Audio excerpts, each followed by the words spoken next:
자, 오래 기다리셨습니다. 오늘 국정원 출신 두 분을 모셨습니다. 먼저 민주당 원내대표에 출마한 김병기 의원 어서 오십시오. 네, 반갑습니다. 네, 그리고 홍정원 전 국정원 1차장 나왔습니다. 어서 오십시오. 반갑습니다. 안녕하세요. 네, 자 우선 우리 김병기 의원이 민주당 원내대표 이제 주사표를 던졌는데 네. 고민을 좀 하셨다고 들었습니다. 처음에는. 네. 네, 고민하다가 이렇게 출마를 결심한 배경은 맨 처음에는 제가 이걸 잘 해낼 수 있을까 그런 생각이었는데 민주정부 우리 이재명 정부가 들었으면 1년 안에 그것도 특히 실질적인 6개월 안에 저희가 성공을 위한 교도보를 확보를 해야 되는데 그 교도보를 확보하려면 종합판단 능력이랑 문제 해결 능력, 돌파력 이런 것들이 필요합니다. 근데 우리 민주당에는 그런 분들이 사실은 많지만 그래도 제가 한번 여기에서 좀 역할을 할 수 있지 않을까 그런 생각을 해서 출마하게 됐습니다. 근데 제가 알기로는 이재명 대표 1기 네. 예, 처음에 첫 당대표 할 때 김병기 의원에게 좀 큰 어떤 자리를 이렇게 하라고 얘기를 했는데 거절하셨다고. 네. 네. 네. 거절은 아니고요. 고사. 고사. 아, 좋습니다. 고사. 많이 다른 것 같지 않은데. 결과적으로 다르지만 과정이 다르지. 거절과 고사는. 네. 이것도 우리 시청자도 잘 모르실 텐데 하여튼 네. 고사하셨어요. 근데 꼭 이재명 당시 대표 꼭 필요한 인물이었는데 고사했다고 좀 많이 안타까워했었는데 고사한 이유는 또 뭐예요? 왜냐하면 그때가 저희가 총선도 앞두고 있었고 총선을 앞두고 있었고 그리고 대표님을 갖다가 잘 모셔야 되는 상황이거든요. 1기이기 때문에. 네네. 그럼 굉장히 노련한 분이 필요하다. 그래서 조정식 그 당시에 이제 의원님께 의원님이 한다는 게 사실 오선 의원이 할 자리는 아니거든요. 이름을 얘기하면 직책이 나와요.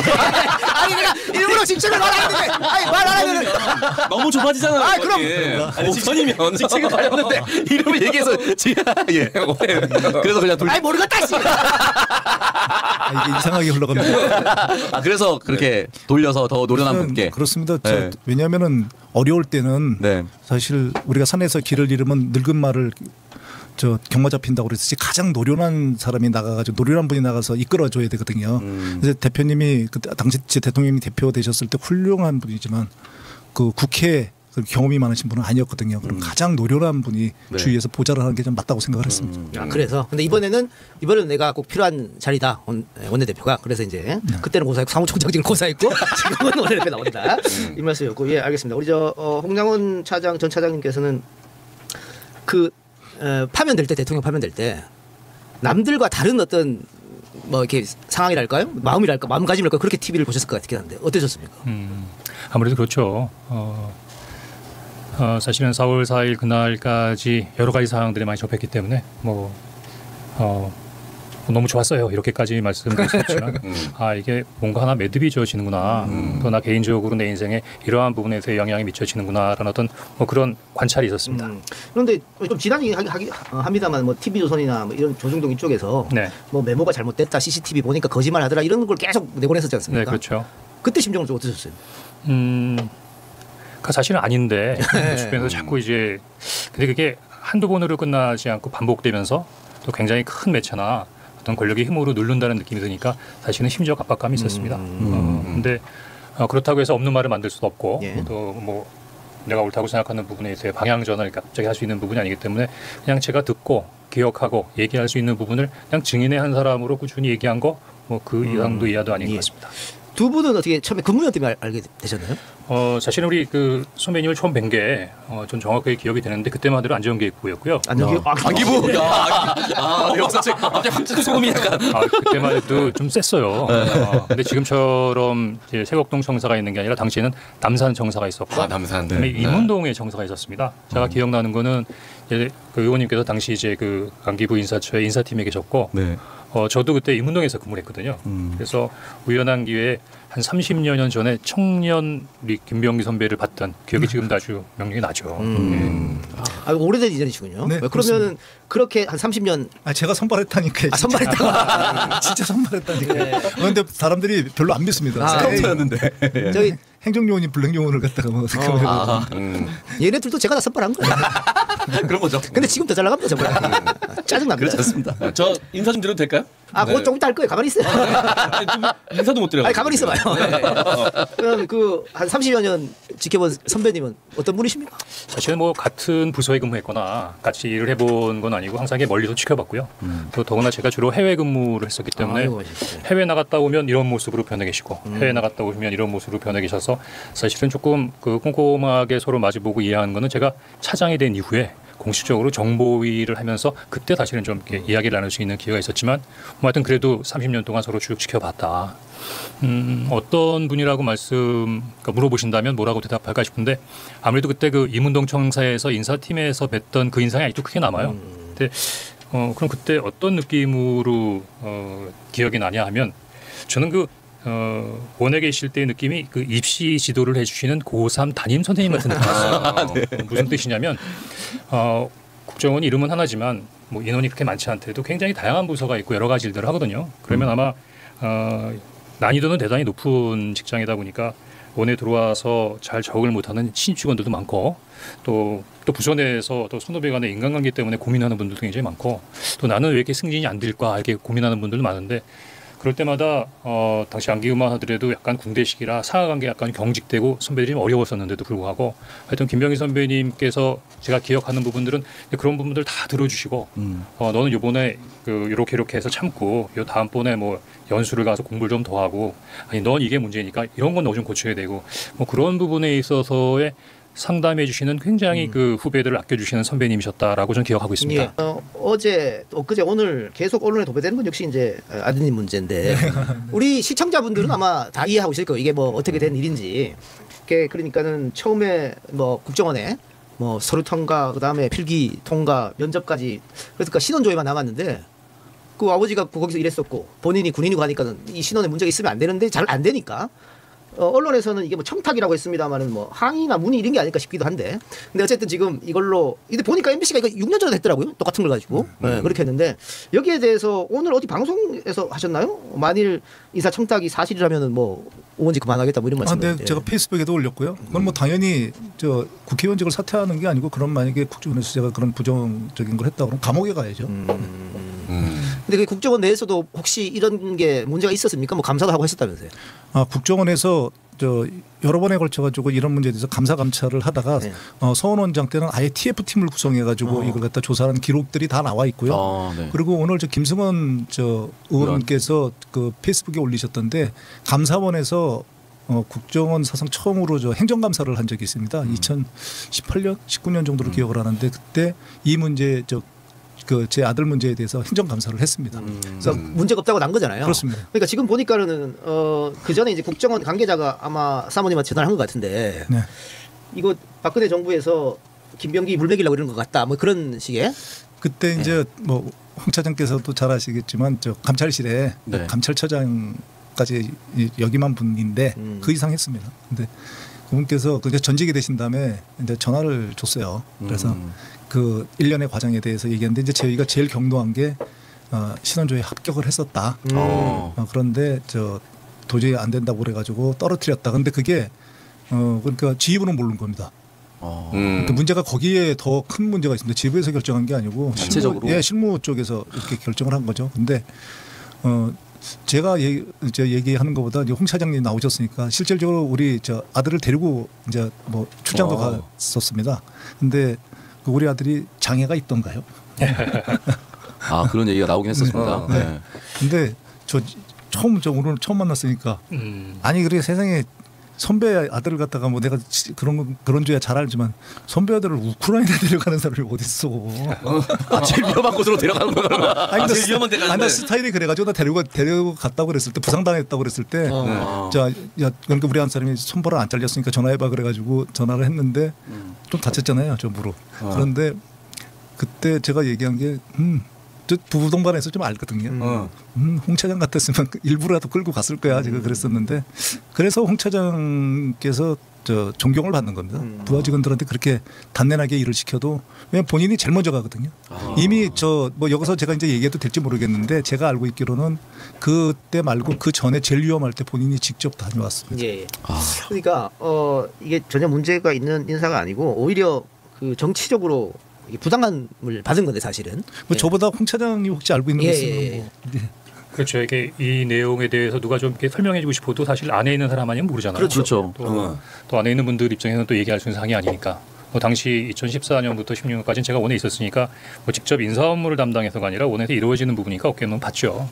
근데 이제 저희한테 이 사안에 대해서 어떻게 좀 설명하고 싶어 하면 전 팩트하고 그다음에 팩트 플러스 알파로 좀 나눠서 설명을 해드리고 싶은데 팩트는 그냥 들리고 보는 것만이 팩트가 아니고 정확하게 그 사실을 이해하려고 하면 그 배경과 그 전후 맥락을 좀 이해해야 그 사안의 어떤 진실성이 보이는 거거든요. 그럼 제가 그 배경적으로 한 두 가지 정도를 좀 이미 많이 설명도 하시고 알고도 계시니까 첫 번째는 우리 그 김병기 의원님 관련된 부분인데 대부분 사람들이 김병기 의원님이 국정원에서 어떻게 나오시는 과정에 대해서는 잘 모르세요. 아마 국정원에 계시다가 정치하셨나 보다 이렇게 생각하는데 그렇지 않고요. 김병기 의원님께서 DJ 정부 때는 그 인수위에 나갔다 오셨습니다. 그리고 노무현 정부 때는 인사처장을 하셨거든요. 그럼 당시로서는 굉장히 핵심적인 보직에서 그 일을 잘하는 그 잘 나가는 간부라는 뜻이죠. 근데 이제 저희 국정원이 한 가지 안타까운 부분이 뭐냐면 정권이나 정부가 바뀌면 항상 부침이 있는데 이제 MB 정부가 들어오면서 아마 우리 그 선배님한테 어려움이 닥치기 시작했던 것 같아요. 아, 너 그동안 꽃길만 걸었지. 그래 얼마나 잘했나 보자. 뭐 이런 식의 분위기가 조성된 이후에 얼마 안 있어서 우리 선배님이 중징계로 해임돼서 회사에서 사실은 쫓겨납니다. 그런데 이제 문제는 그 이후에 이제 우리 김병기 선배님의 어떤 그 내공이나 뚝심이 나타나는 부분인데 이제 행정소송이나 도청으로 다 승소하셔서 무혐의, 무죄, 사실무근으로 이제 명예를 회복하시죠. 그리고 최종적으로 복직 판결이 나왔었습니다. 근데 이제 그때 이제 복직보다는 이제 새로운 길을 선택하신 거죠. 이제 그렇게 되면 아무리 그 안 시켜줬습니다. 애정이 있는 곳이라도 이제 그런 힘든 일을 겪고 나면 아무리 고향이라도 이제 국정원에 대한 그 애증이 생기죠. 그래서 부친이신 그 김병기 의원님 마음속에 이런 부분에 있어야 용의가 있다는 부분 하나 이해할 필요가 있겠고요. 두 번째는 뭐 이미들 뭐 알고 말씀들 하셨습니다만 2014년인데 필기 시험 잘 봤잖아요. 뭐 신체 검사나 체력 검정 잘 통과했고. 근데 신원조회 문제인데 신원조회는 사실 국정원에서는 신원조회는 이 사람이 정말 큰 전과가 있다거나 아니면 또 기관의 특성상 배공이나 또는 해외 연계 같은 부분에 있어서 특이한 부분이 있는가를 보는 거거든요. 근데 문제는 그 아드님이 시험 봐서 들어오셨을 때 기무사 장교잖아요. 그러면 이제 육군에서 장교로 임용할 때 신원조사합니다.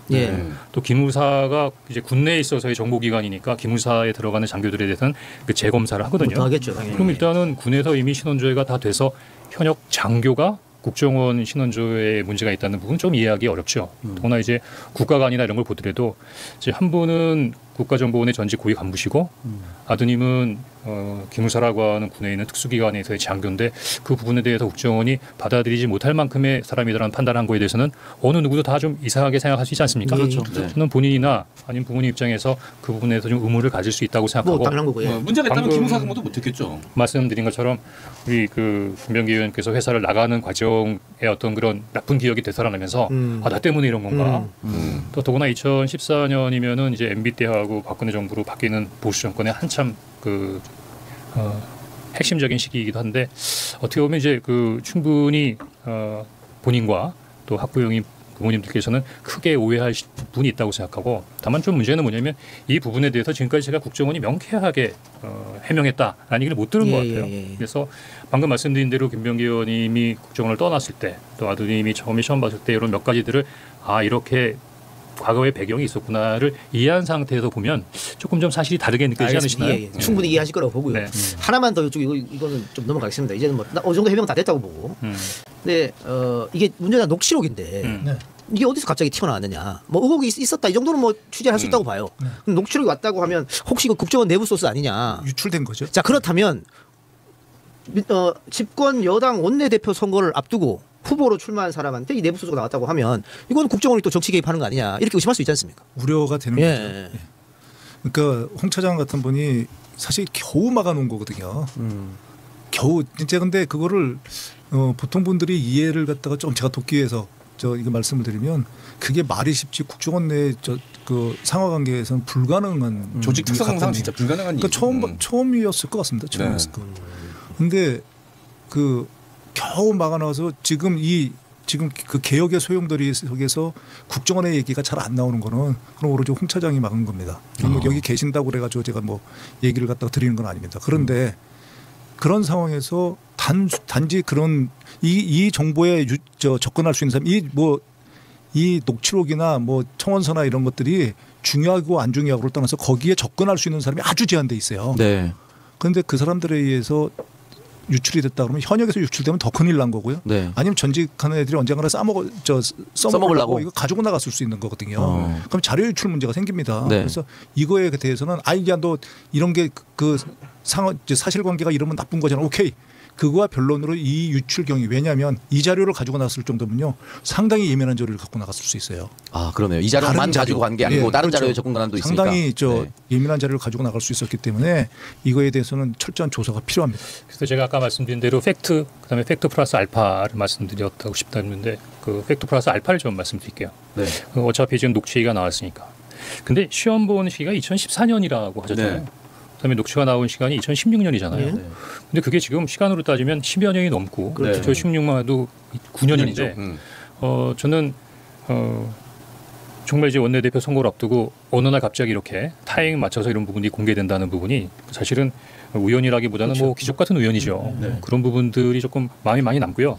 방금 말씀하신 것처럼 이게 어디서 나온 건가. 물론 일단 국정원의 기조일장 관련된 부분이니까 국정원도 나름대로 의심받을 수 있는 부분이기도 하고 또 하나는 이제 그 연수실장이 그때 그 특활비 문제로 검찰 조사도 받고 여러 가지로 뭐 과정들이 있었기 때문에 한 번 정도는 확실히 이게 어디서 이런 부분에 있어서 문제가 생기는 것을 짚어봐야 할 필요가 있다고 생각이 됩니다. 근데 이제 그보다 제가 한 가지 말씀드리고 싶은 것은 이번 대선의 시대 정신도 그렇지만 우리가 함께 사는 사회에서 한 사람이라도 억울한 사람을 만들어서는 안 될 것 같아요. 우리가 그렇게 억울한 사람 만들지 않고 싶다는 생각 때문에 뭔가 새로운 부분들을 갈구했던 거 아닙니까? 그래서 지금 아직까지 정확하게 확인도 안 되고 또 너무 오래전에 있었던 부분이고 방금 제가 배경을 말씀드린 대로 사실 충분히 이해가 되는 부분이고 또 저 같은 사람은 이런 부분의 이슈가 여러 번 나와서 검토가 되고 사실이 확인되는 부분이 지금 다시 어떤 특별한 시기에 우리 김병기 의원님에게 불리한 부분으로 작용하고 있다는 부분은 다소 안타까운 상황이다라는 생각이 듭니다.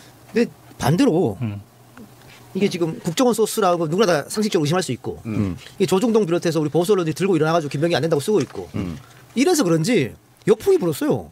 네. 그래서 내 커뮤니티 여론을 이렇게 보면 거의 비슷했거든. 아, 네네. 후보 두 사람의 후보가 비슷했어요. 비슷했는데 지금은 좀 많이 달라졌어. 그래 오히려 김병기 절대 지켜 이렇게 했어요. 저것들이 안 된다 그러는 거 보니까 꼭 해야겠다 이렇게 바뀌었다고. 네. 그런데 사실 별로 그런 상황이 있음에도 불구하고 이게 10년 동안 이런 일들이 며칠에 걸쳐서 그렇죠. 불거졌거든요. 그때 가장 큰 희생자는 사실 부모가 아니라 그 당사자거든요. 그렇죠. 아무 잘못 없는. 근데 당사자의 인권은 지금 완전히 사라지고 그리고 존재 자체도 그 사람들 신경도 안 써주는데 사실 가장 고통받는 사람은 당사자거든요.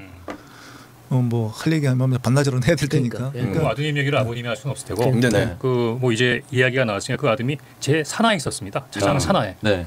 근데 너 그렇게 매몰차니 싶을지 모르지만 전 그때 처음 봤어요.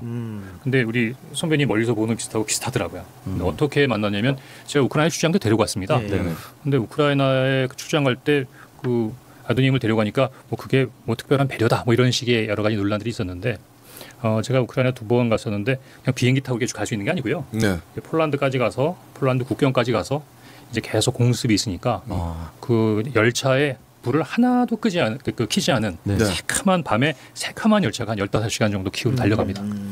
두 번째 갈 때는 아주 제가 보기에는 그 포장이 안 된 도로를 이제 방탄차를 타고 한 15시간 들어가는데 그 방탄대 특징이 쿠션이 안 되더만요. 에어서스가 없죠. 예. 저 갔다 와서 그 한의원 가서 침 맞았거든요. 그리고 실제로 키예에 있을 때도 그 상당히 안전 지역에 이제 숙소가 마련된 데 불구하고 드론들이 들어오니까 실제로 드론이 저렇게 쾅쾅 터지는 게 보여요. 상당히 가까이 안 떨어지니까 좀 멀리서 구경 삼아 보긴 했지만 근데 그 아마 직원들이 그래서 그런 얘기를 했을 겁니다. 왜냐하면 우크라이나 가면 해외 부서에 있는 직원 네. 아니면 북한 애들이 그쪽으로 이제 파병하는 부분이니까 이제 북한 전문가들을 중심으로 해서 대표단을 꾸려야 되는데 직원들의 시각하고 차장의 시각에 이런 부분에 다른 점이 있는 것 같아요. 저는 뭐 현상적으로 뭐 해외 관련된 업무나 대북 관련된 업무도 해야 되지만 틀림없이 정전이 된다, 휴전이 된다, 시간의 문제다. 이번에 직접 현장에 갈 때 재건 시장의 규모가 얼마큼일까? 우리 기업이 간다면 어떤 기업이 진출할 수 있을까? 네. 그쪽에 뭐 미네랄이 많고 광산물이든가 여러 가지 부분에서 우리 부족한 부분이 많은데 어떤 거를 트레이드하면 우리한테 도움이 될까? 예. 이런 거 일찍부터 조사해 놔야 될 거 아니에요. 근데 그때 마침 이제 그래서 해외 부서나 대북 부서가 아닌 이제 경제 안보를 담당하는 부서에 재건 관련된 부분이니까 건설이나 금융 아니면 광산 관련된 부분에 있어서 그런 전문가들 팀을 한번 좀 데려가는데 마침 그 팀이 한 명으로 왔더라고요. 그래서 자연스럽게 갔다 온 부분인데 아마 이제 직원들 입장에서는 경제팀이 왜 갑자기 여기 그 우크라이나까지 따라와? 뭐 홍 차장이 저 친구를 각별히 생각해서야 뭐 이렇게 뭐 생각해서 그런 얘기가 나왔던 것 같은데요. 자, 우리 차장님은 어쨌든 오랫동안 국정원에 근무하셨는데 마지막에 뭐 진짜 뭐 이런 내란이 일어나고 이러면서 안 좋게 이제 나오시게 됐습니다. 그 새로운 정부의 국정원에 혹시 바라는 게 있을까요? 나를 써라 뭐 이런 거. 있는 것 같아요. 네. 이제 우리 김병기 의원님도 원에도 계셨고 정부 활동도 오래 하셨기 때문에 원에 대한 애정이 크시고 저도 뭐 여러 가지 일에도 불구하고 오랜 기간 동안 젊음을 가졌으니까 애정이 크죠. 근데 제가 그 국정원에 대해서 말씀드리고 싶은 것은 국정원이 대통령 직속 기구입니다. 네. 그러니까 대통령의 굉장히 중요한 전략적 결정을 뒷받침하기 위한 기관이거든요. 물론 그 외에도 여러 가지들 많이 하지만 짧게 얘기하면 국정원이 24시간 불이 안 꺼지는 기관이었으면 좋겠어요. 왜냐하면 제가 쭉 근무할 때는 그래 왔었거든요. 그런데 뭐 어느 정부에서는 나름대로 어떤 그 신뢰, 아니 나름대로 어떤 관계 이런 것 때문에 국정원도 뭔가 니즈가 있고 요구가 있어야 뭔가 이렇게 막 움직여지는 거지 않습니까? 그래서 굉장히 그 잠재력이 있고 뛰어난 부분에 있어서의 어떤 역량들을 보유하고 있는 요원들이 많이 하고 있으니까 그들을 더 적극적으로 활용하고 그들이 더 열심히 일할 수 있도록 하는 것이 그건 국가 이익, 또 국민을 위해서 또 대통령께서도 국가 정책을 위해서 올바른 결정을 할 수 있는 많은 정확한 데이터를 가질 수 있을 거니까 아마 직원들이 깜짝 놀랄 수도 있겠습니다만 제가 지켜봤던 오랜 국정원은 24시간 세계의 모든 것, 사이버의 모든 것, 최근에는 우주까지도 잠들지 않고 마치 우리가 잠들 때 몸은 잠들어도 뇌는 계속 살아있는 것처럼 그런 국정원이 되기 위해서는 국정을 이렇게 써주셔야 되거든요. 그런 부분으로 한번 바람이 있습니다. 아니 좀 서운함은 없어요? 국정원에 대한? 서운함. 네. 제가 조금 슬픈 얘기 하나 할까요? 예. 네. 예전에 아이리스라는 드라마. 이병헌 씨 나왔던. 예. 그래서 요즘도 그 나를 잊지 말아요라는 노래가 있는데 그 음률이 나오면 요즘에도 울컥해요. 그런데 그 내용의 시나리오를 보면 결국은 목숨을 건 현장 요원을 내치는 내용이죠. 실세 본부간부가 내치는 얘기잖아요. 근데 보니까 그 아이리스만 그런 게 아니고 CIA 영화에 보면 리크루트 같은 거 보면 영화 결말이 비슷해요. 조직이 버리는 경우가 있죠. 근데 영화 시나리오는 그 재밌으라고 만들어 놓은 건데 방금 말씀드린 대로 우리 김병기 의원이 회사를 떠날 때나 또 제가 회사를 떠날 때나 뭔가 마음에 옹의가 있게 떠난 것 같아요.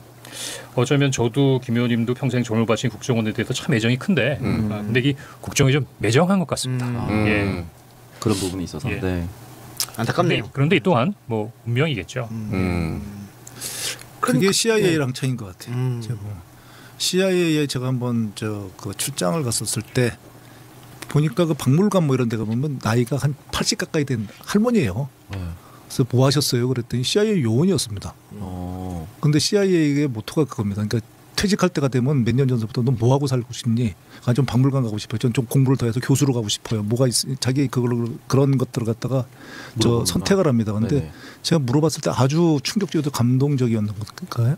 인사 담당관이 얘기하는 거였습니다. 뭐였냐면 평생 조국을 위해서 봉사한 자의 남은 연생을 갖다가 책임져 주는 건 너무나 당연한 거라는 겁니다. 너무나 당연. 그렇게 얘기하는데 참 부럽기도 하고. 그게 우리는 보수가 잡았다 진보가 잡았다 이래 가서 국정원이 바뀌어서 자꾸 그래요. 한쪽이 쭉 잡아야 됩니다. 앞으로 우리가 한 50년 잡는 걸로. 뜻밖의 결론으로. 그러면은 아까 지금 홍사님 얘기 그 다음 문제 해결됩니다. 이렇게 다 연속성, 정부의 연속성인 거죠.